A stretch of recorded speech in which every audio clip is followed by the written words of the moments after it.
بسم اللہ الرحمن الرحیم۔ جب بھی کسی قوم میں ناانصافی، بے راہ روی حد سے بڑھ جائے، لوگ گناہ کرنے سے نہ ڈریں اور نت نئے گناہ ایجاد کرے تو تاریخ گواہ ہے کہ عذاب اس قوم کا مقدر بن جاتا ہے۔ آج بھی ایک ایسی ہی قوم زیر بحث ہے کہ جس نے نئے اور انوکھے گناہ ایجاد کیے، جس کی وجہ سے اللہ پاک نے ان کو ایک ایسے انوکھے طریقے سے عذاب دیا کہ وہ قوم اور پورا شہر آج بھی عبرت کا نشان ہے۔ تفصیلات جاننے سے پہلے گزارش ہے کہ چینل کو سبسکرائب کرنا مت بھولیے گا اور ویڈیو کو آخر تک ضرور دیکھیے گا۔ ویڈیو کو شیئر کرنا مت بھولیے گا۔ 79 عیسوی میں موجودہ اٹلی اور اس وقت کی رومن سلطنت پر ایک انتہائی جدید اور ترقی یافتہ شہر آباد تھا۔ اس شہر کو حضرت داؤد علیہ السلام کے زمانے میں آباد کیا گیا۔ آباد ہونے کے کچھ ہی عرصے بعد یہ رومن امپائر کا عظیم شہر بن گیا۔ پھر اس شہر نے ترقی کی ایسی منازل طے کی کہ یہ اس وقت کی دنیا کے عظیم ترین شہروں میں شمار ہونے لگا۔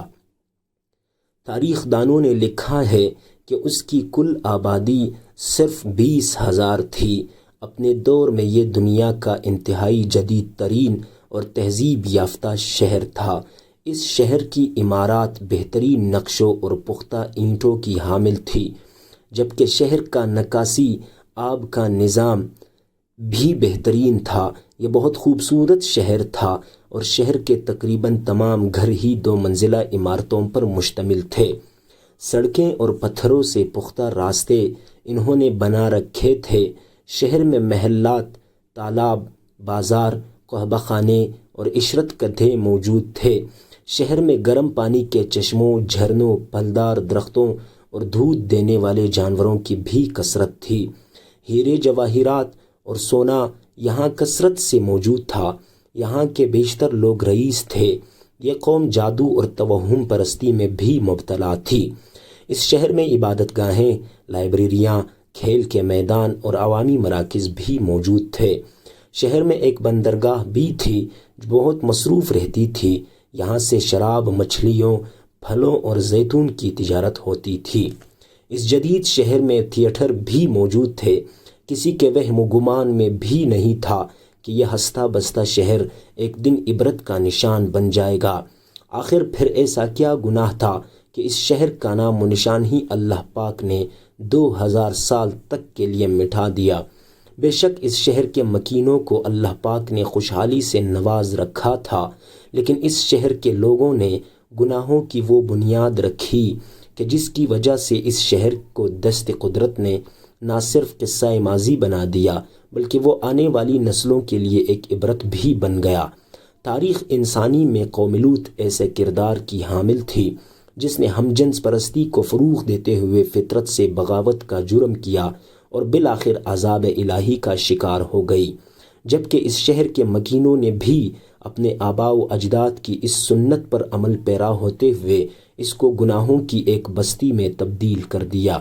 کبھی اس شہر کی پہچان تجارت اور صنعت تھی، لیکن پھر یہ آزاد گناہوں کا شہر بن گیا جہاں لوگ گناہ کرنے کے لیے تشریف لاتے۔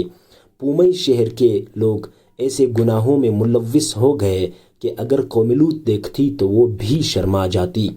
ناظرین گرامی، اس شہر کا سب سے بڑا گناہ یہ تھا کہ یہ لوگ ایک دوسرے کی نابالغ بچیوں سے زنا کرنے لگے اور ان سے بچے جنتے۔ انہوں نے اپنی بیویوں کو چھوڑ دیا اور مزید کوئی شادی نہ کرتا، جس وجہ سے عورتوں میں یہ گناہ عام ہوا کہ وہ اپنی جنسی تسکین عورتوں سے پوری کرنے لگی، یہاں تک کہ اس شہر کی عورتیں جانور سے بھی جنسی تسکین حاصل کرنے لگی۔ یہ شہر سوئے ہوئے آتش فشاں کے ساتھ آباد تھا۔ جب ان میں یہ گناہ عام ہوا تو پھر زلزلہ آیا، لیکن لوگ معمول کے مطابق کاموں میں لگے رہے۔ پھر دوبارہ زلزلہ آیا اور آتش فشاں پھٹ گیا، جس سے پومئی شہر پر پتھر کی برسات ہونے لگی۔ ویسوویس نامی اس پہاڑ سے لاوا اتنی مقدار میں نکلا کہ پورے شہر میں پھیل گئی۔ تاریخ دان حیران ہے کہ یہ سب اتنی جلدی میں ہوا کہ یہ لوگ اپنے مکانوں سے نکل بھی نہ سکے۔ آتش فشاں سے دھواں اور گیس نکلنے لگی اور پورے شہر میں پھیل گئی، جس سے لوگوں کے لیے سانس لینا دشوار ہو گیا۔ ساتھ ہی آتش فشاں کے دہانے نے لاوا اگلنا شروع کر دیا اور یہ شہر لاوے کی تہہ تلے دب گیا۔ لاوا کئی کلومیٹر تک پھیل گیا اور اس کی موٹائی 3 میٹر سے بھی زائد تھی۔ اس آتش فشاں کی اونچائی 1280 میٹر تھی۔ اس کی راکھ اور لاوا پومئی سے دوسرے شہروں سٹابئی اور نیوسیرا تک پھیل گئی۔ صدیوں تک یہ شہر دنیا کی نظروں سے اوجھل رہا۔ پھر 1748 میں شہر حادثاتی طور پر تب ایجاد ہوا کہ جب ایک اٹلی کے کسان نے اس بنجر زمین پر پانی کی تلاش شروع کی۔ کنواں کھودتے وقت اسے کچھ نوادرات ملے، جس پر اس نے فوراً آثار قدیمہ کو اطلاع دی اور پھر 2000 سال پہلے اس تباہ ہونے والے شہر کی کھدائی شروع ہوئی۔ کھدائی کرتے کرتے اٹلی کی آثار قدیمہ کے بہت سے لوگ مسلمان بھی ہوئے۔ جو مسلمان نہ ہوئے وہ ان لاشوں کو دیکھ کر ذہنی مریض بننے لگے۔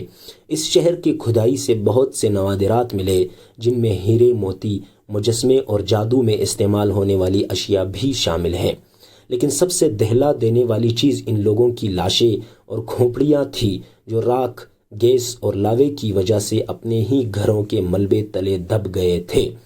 حیرانی کی بات تو یہ ہے کہ 22 فٹ کی کھدائی کے بعد کل 1200 لاشوں میں سے 420 لاشیں خواتین کی ایسی حالت میں ملی ہیں کہ وہ ایک دوسرے سے لپٹی ہوئی ہیں، اور یہ 420 پتھر کی لاشیں شہر کے سب سے بڑے ہال کے تہہ خانے میں ملی ہیں، اور یہ سب پتھر کی لاشیں ہیں، جس سے یہ ثابت ہوتا ہے کہ ان لوگوں نے شہر کے بیچوں بیچ عورتوں کے لیے ایک ہال بنا رکھا تھا، جس میں عورتیں دوسری عورتوں سے جنسی تسکین حاصل کرتی تھی۔